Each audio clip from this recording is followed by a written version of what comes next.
Haleluya, puji Tuhan. Selamat malam Bapak Ibu Saudara yang ada di tempat ini maupun ada di rumah masing-masing. Dari awal kita sudah menikmati hadirat Tuhan, kita diajak untuk percaya, menyembah Dia dengan hati yang haus dan lapar kepada Tuhan. Sebab Dia hidup, Dia akan memberi masa depan yang terbaik bagi kita asal kita tetap setia kepada Tuhan. Puji Tuhan, pada malam hari ini kita akan bersama-sama mendengarkan firman Allah dengan tema Tuhan mendengar doamu.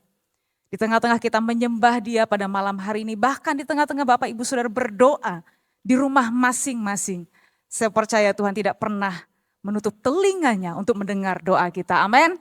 Yang percaya bahwa Tuhan mendengar doa kita, berikan sorak-sorai bagi Tuhan kita. Haleluya.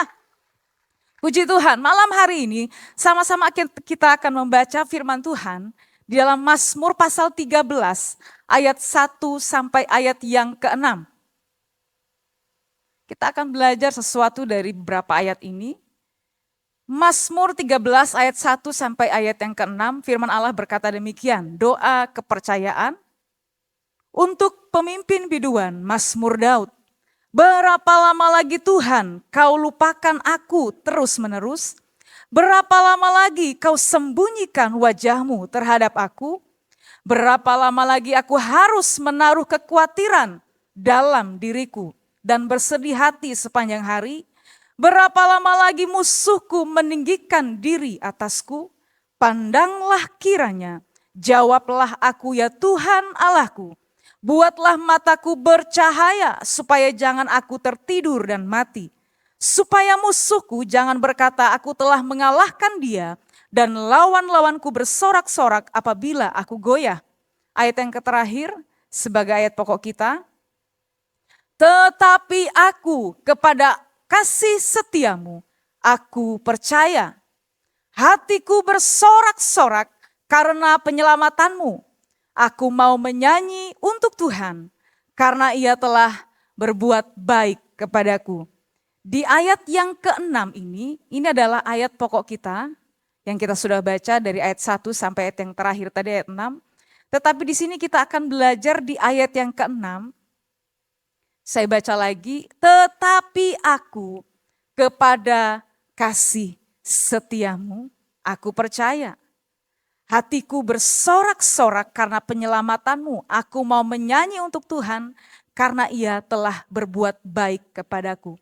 Kalau kita sudah membaca dari awal ayat ini, di situ dilihat kita boleh baca sama-sama tadi bagaimana Mazmur Daud ini, pemazmur ini dia berdoa kepada Tuhan diawali dengan pernyataan keluhan di hadapan Tuhan. Katakan tadi di ayat yang kedua, berapa lama lagi Tuhan kau lupakan aku terus menerus? Berapa lama lagi kau sembunyikan wajahmu terhadap aku? Berapa lama lagi aku harus menaruh kekhawatiran dalam diriku dan seterusnya. Jadi ada satu kondisi pemazmur ini, dia mengalami satu keterpurukan di dalam hati, dalam pikirannya, dalam jiwanya. Dia merasa khawatir, dia merasa bimbang, dia merasa takut, dia merasa bahwa Tuhan melupakan dia. Di dalam ayat yang kita sudah baca bersama bahwa saya waktu belajar ini luar biasa ya, Tuhan itu memberikan satu tuntunan di dalam saya belajar akan firman Tuhan ini. Waktu dia mengeluh di dalam doanya, pemazmur ini dia nyatakan dengan seluruh kehidupannya, dengan segenap hatinya. Sampai di ayat yang ke-6, di situ dia katakan, tetapi aku kepada kasih setiamu aku percaya. Kita akan belajar bahwa mengenai mengeluh ini Bapak Ibu Saudara ya, sebelumnya kalau belum lebih jauh, berbicara mengeluh, kita semua manusia punya kelemahan ya. Dan salah satu kelemahan kita adalah gampang mengeluh. Ada sini yang berani bilang saya tidak pernah mengeluh. Kita gampang sekali untuk mengeluh ya. Bahkan pemazmur tadi yang kita sudah baca di dalam doanya pun dia katakan, Tuhan apakah Tuhan melupakan aku? Dia merasa sedih, dia merasa khawatir, dia merasa takut dengan begitu banyak musuh yang mau menyerang dia. Tetapi kita perhatikan, ngeluhnya itu enggak berlama-lama Bapak Ibu ya. Hanya dalam hitungan detik, di ayat yang ke-6 doanya jadi berbeda. Bukan doa mengeluh lagi. Perhatikan, doa yang dia naikkan di awal dengan keluhan. Ingat Bapak Ibu Saudara, kalau kita mengeluh, mungkin sesekali kita boleh lah, mungkin kita tanpa sadari kita mengeluh sama Tuhan, oke lah. Karena kita kan manusia yang lemah, kita masih menginjak bumi, kita masih sebagai manusia yang lemah, penuh kekurangan, kita banyak hal yang kita tanpa sadari kita berbuat dosa di hadapan Tuhan. Tetapi jangan tinggal terus di dalam kelemahan dan terus mengeluh dan mengeluh. Mungkin ya kalau kita punya rekan atau teman, sesekali dia mungkin datang ke kita, dia hanya bercerita tentang keluhan, pasti di benak kita akan berpikir, nih orang kayak gak punya Tuhan ya. Pasti kita akan berpikir seperti itu. Tetapi malam hari ini kita akan melihat bahwa seperti pemazmur tadi, dalam doanya dia, keluhan yang dia sampaikan di awal, tetapi di ayat ke-6, dari doa yang mengeluh di hadapan Tuhan, berubah dan berbeda menjadi doa yang pertama kita akan melihat. Kita baca kembali ayat yang ke-6, dalam Mazmur 13 ayat 6 bagian A saja. Tetapi aku kepada kasih setiamu, aku percaya. Kita melihat bahwa waktu dia berdoa diawali dengan keluhan kepada Tuhan. Hanya dalam hitungan detik di ayat yang ke-6 berubah. Doanya itu menjadi berbeda dengan doa yang percaya. Seperti di awal tadi pujian kita sudah nyanyikan ya. Ku percaya janjimu ajaib terukir dalam kehidupanku. Kita percaya bahwa janji Tuhan itu terukir dalam kehidupan kita. Janji Tuhan itu ya dan amin.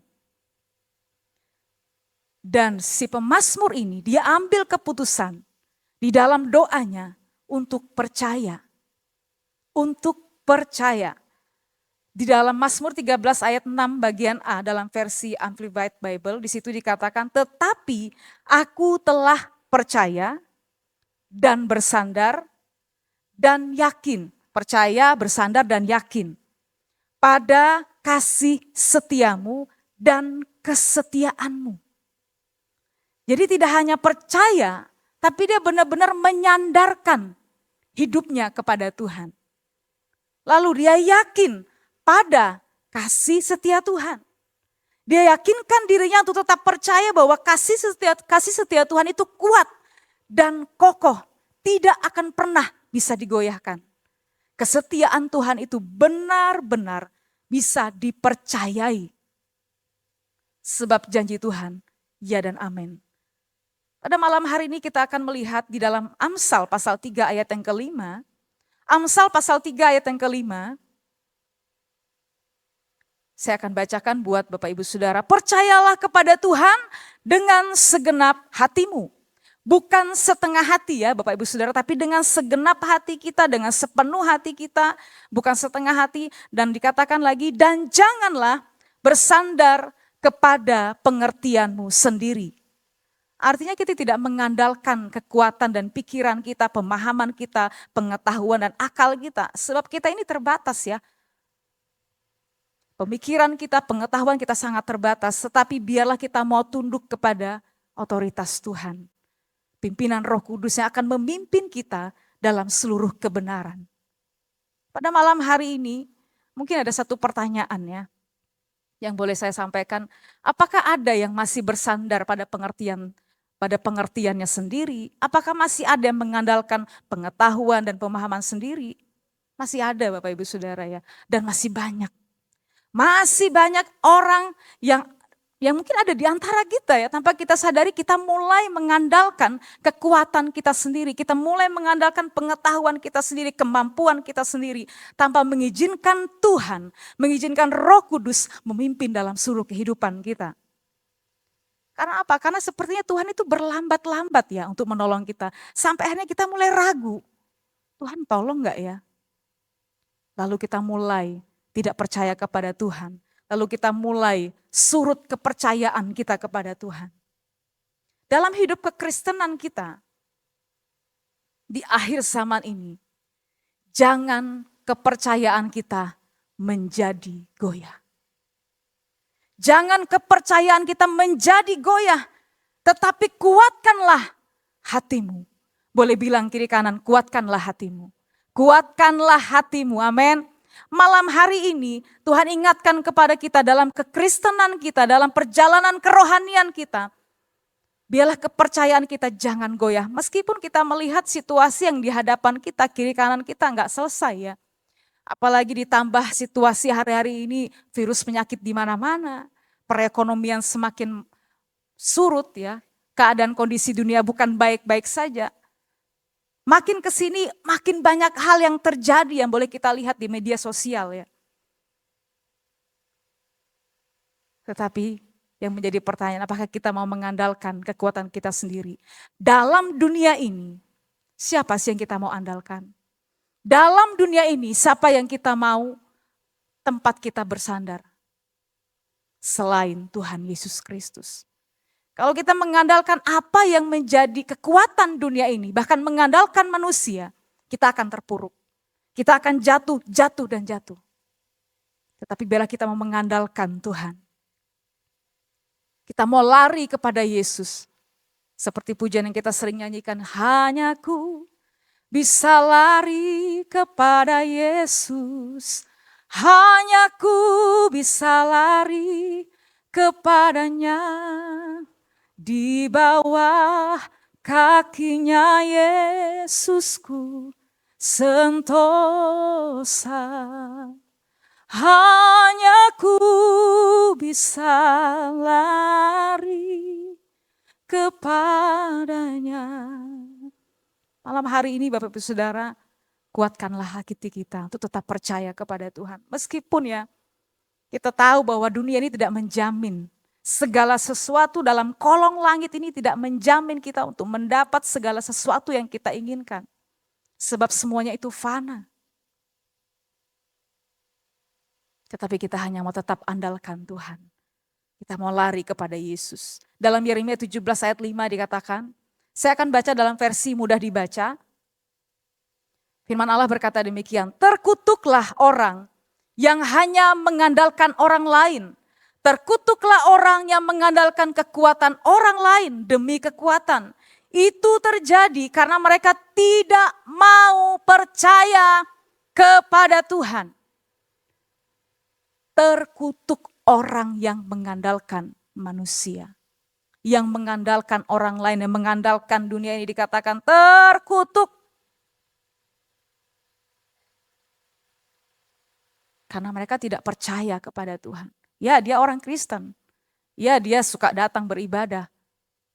Tetapi pada buktinya dalam kehidupan sehari-hari ketika tekanan terjadi, ketika persoalan datang bertubi-tubi, kepercayaannya mulai diuji, apakah tetap percaya mengandalkan Tuhan atau tidak?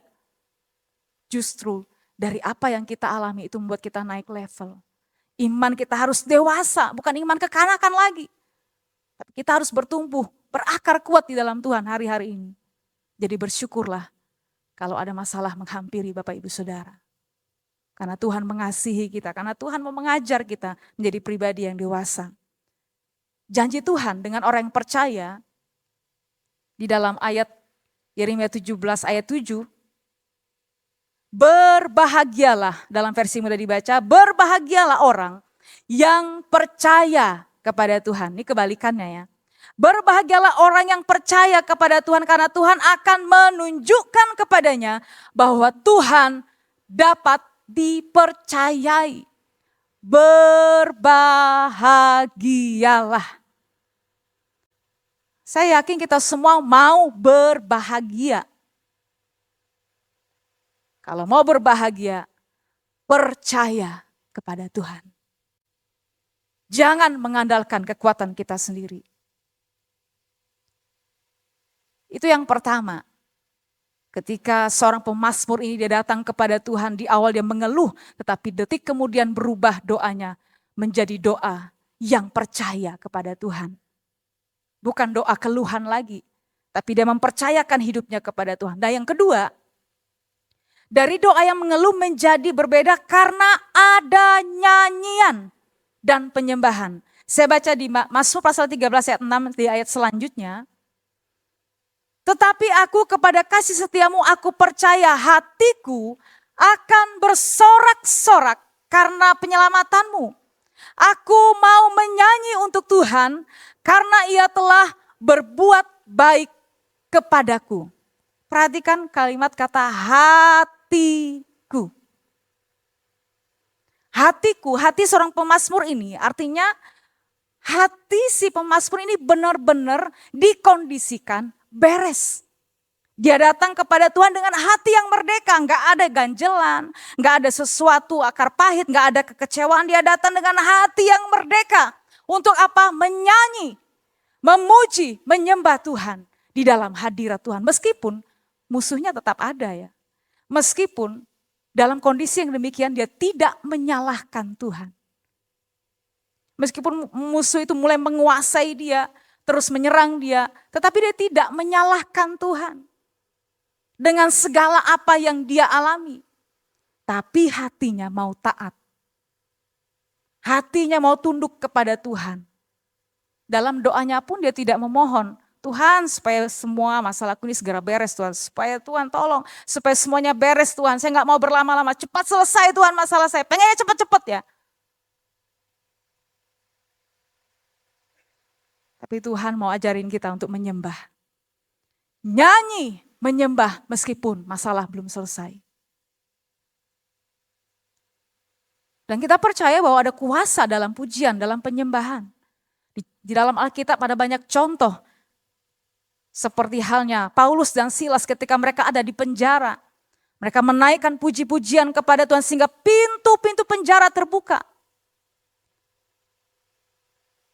Kemudian ketaatan orang Israel pada perintah Tuhan melalui Yosua. Mereka mengelilingi kota Yeriko selama 7 hari dan pada hari yang ke-7. Setelah meniup sangkakala dan apa? Bersorak-sorai. Maka tembok itu runtuh. Kuasa pujian dan penyembahan itu mampu meruntuhkan, mampu mengalahkan, meruntuhkan segala apapun yang ada dalam pikiran kita, dalam hati kita. Yang buat kita gak fokus kepada Tuhan. Kemarin di ibadah lansia waktu saya ambil pujian, ada satu oma, dia bersaksi ya. Yang buat saya tertarik dengan kesaksiannya adalah, dia kasih waktu 1 jam hanya untuk menyembah Tuhan. Diawali kesaksiannya adalah dia mengalami sakit perut. Sakit perutnya itu terus menerus dan membuat tidak bisa tidur. Terganggu istirahatnya. Sampai satu ketika dia datang berobat dengan BPJS tetapi tidak ada perubahan. Dia minumlah obat mah, dipikir obat sakit mah gitu ya. Dia berusaha supaya perutnya tidak sakit lagi. Dan itu tidak ada perubahan gitu. Sampai akhirnya dia pergi ke dokter. Tanpa BPJS, jadi biaya mandiri. Pergilah dia ke dokter, kemudian ketika sampai di sana, dicek di USG, ternyata ada batu di bagian perutnya, dan itu sekitar berapa senti saya lupa. Dan itu solusinya adalah dia harus operasi. Sedangkan usianya itu 80 tahun. Dan dokter angkat tangan gak bisa dioperasi ini. Lalu sebagai manusia, tentunya dia takut, dia khawatir. Kemudian dia sampai ke rumah, dia ambil keputusan untuk menyembah Tuhan. Dia cerita, saya menyembah Tuhan, saya kasih penyembahan kepada Tuhan lewat pujian. Selama 1 jam dia doa, dia hanya menyembah. Saya gak tahu dalam doa itu pastilah ada minta doa kesembuhan ya. Tetapi yang menjadi fokusnya dia adalah menyembah. Ya pokoknya dia nyanyi, dia cari Tuhan 1 jam hanya menyembah untuk Tuhan. Sampai satu ketika tidak mengalami sakit lagi. Sampai satu ketika dia bisa tidur. Tidak sakit lagi dan saya waktu lihat dia bersaksi biasa aja gitu, gak ada kayak mengalami sesuatu gitu. Meskipun mungkin secara medis tidak diperiksa ya gitu ya. Mungkin dia gak periksa tetapi dia dengan iman, dia percaya bahwa Tuhan sudah menyembuhkan dia karena itu tidak membuat dia terganggu untuk istirahat. Dia merasa nyaman. Dia merasa alami kesembuhan dari Tuhan. Setelah dia mengalami kesembuhan di bagian perutnya, pindah ke kaki, ke lutut Bapak Ibu Saudara ya. Di bagian area lutut kiri dan kanan. Dan itu kalau sudah malam hari kalau mau tidur dia kesakitan. Dan oma ini sendiri Bapak Ibu. Tinggal sendiri. Dan dia mengeluh, dia berseru kepada Tuhan ini sakit Tuhan. Dan satu ketika masih seperti yang dia lakukan adalah berdoa memuji Tuhan. Dia menyembah Tuhan. Terus dia lakukan. Dan Tuhan jamah lutut kakinya sembuh. Dan kemarin dia bersaksi, dia berdiri, dia kembali, dia jalan, dia kembali, tempat duduknya itu enggak pincang, jalannya biasa aja. Karena apa? Kuasa pujian dan penyembahan, dia sendiri. Dan waktu saya dengar kesaksian itu membuat saya terharu, wow, imannya luar biasa ya. Dia benar-benar mengandalkan Tuhan dalam kesendiriannya. Malam hari ini kalau kita melihat dalam Mazmur ayat 3-6, belum selesai Bapak Ibu Saudara ya.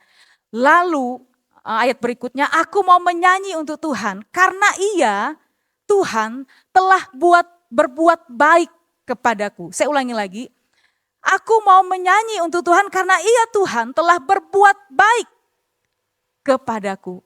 Artinya di dalam doanya ini, apakah Tuhan sudah jawab doanya? Belum Bapak Ibu Saudara.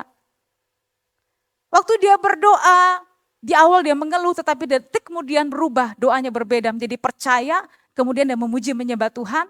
Lalu apakah doanya sudah dijawab Tuhan? Belum. Tetapi dia ambil keputusan tetap memuji Tuhan, tetap percaya, tetap menyembah Tuhan.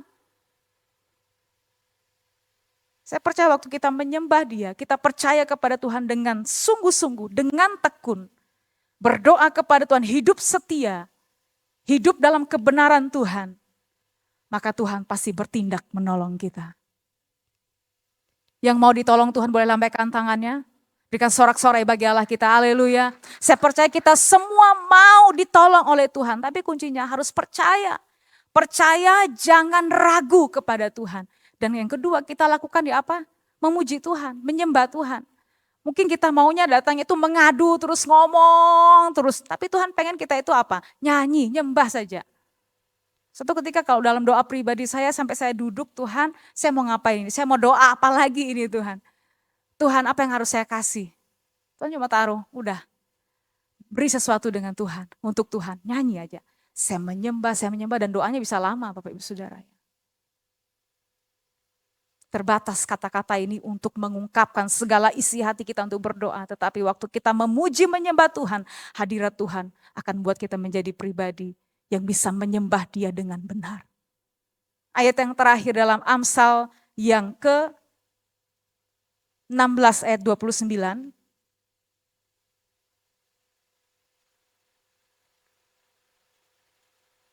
Amsal pasal yang ke-16 ayat 29. Di situ dikatakan Tuhan jauh dari orang jahat. Saya baca dalam versi firman Allah yang hidup. Amsal pasal 15 ayat 29. Tuhan jauh dari orang jahat. Tetapi doa orang-orang yang benar didengarnya. Artinya waktu kita berdoa kepada Tuhan, hati kita tuh harus beres. Jangan ada hati kita yang menyimpan sesuatu yang gak benar di hadapan Tuhan. Supaya ketika Tuhan bilang tadi ya, tetapi doa orang-orang yang benar didengarnya. Karena Tuhan jauh dari orang jahat. Nah malam hari ini Bapak Ibu Saudara, segala sesuatu apapun yang menjadi pergumulan kita, percayalah bahwa Tuhan menjawab doa kita. Tuhan menjawab dan mendengar segala seruan hati kita. Asal kita tetap percaya, terus berikan pujian dan penyembahan dalam kehidupan kita. Meskipun dalam kehidupan sehari-hari persoalan yang kita hadapi tidak akan pernah selesai ya. Mungkin satu selesai tapi datang lagi. Karena memang siklus hidup kita dalam dunia itu akan seperti itu terus. Pergumulan hidup itu berat. Dalam Ayub pun mengatakan demikian. Tetapi kita nggak mau menyerah.